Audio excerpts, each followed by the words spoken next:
Hi again everyone, just going to continue on from our last lesson today on shutter speed. I thought I'd give you some key pointers towards shutter speeds that you can use for different situations.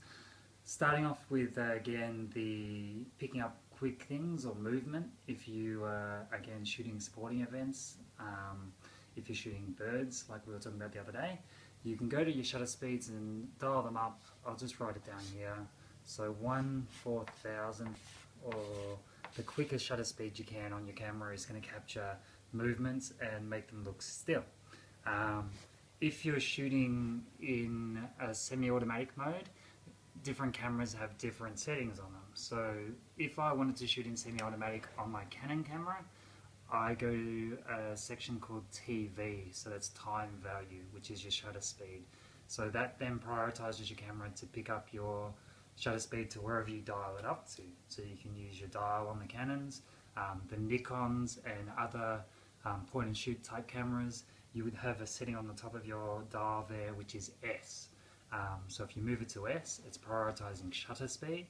If you're then going to go to a sporting event or to try and capture movement and make it look still, dial your shutter speed up to a number around about that 1/1000th, 1/4000th.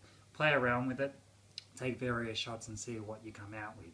If you want to get that movement, bring that shutter speed, slow it down a little bit, and just play and see what kind of shots you get from moving that around.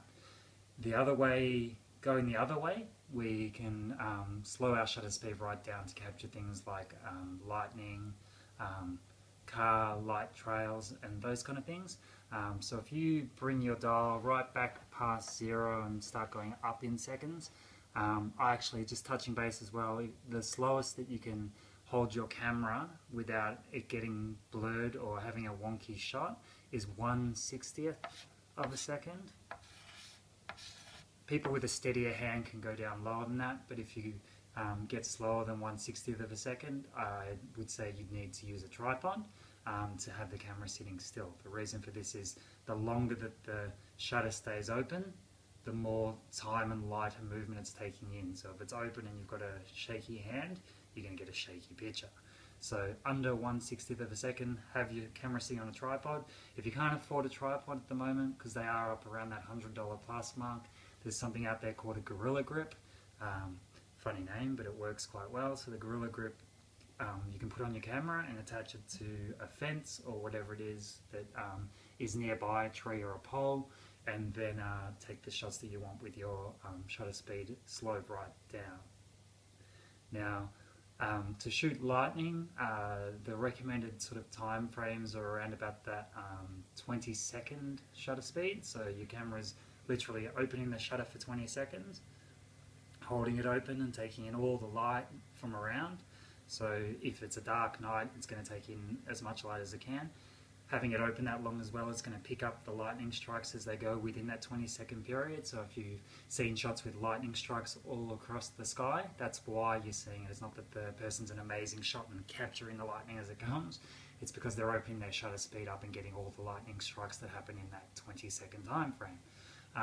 Also, having your shutter open for that long is how you can catch a light passing by when a car goes past.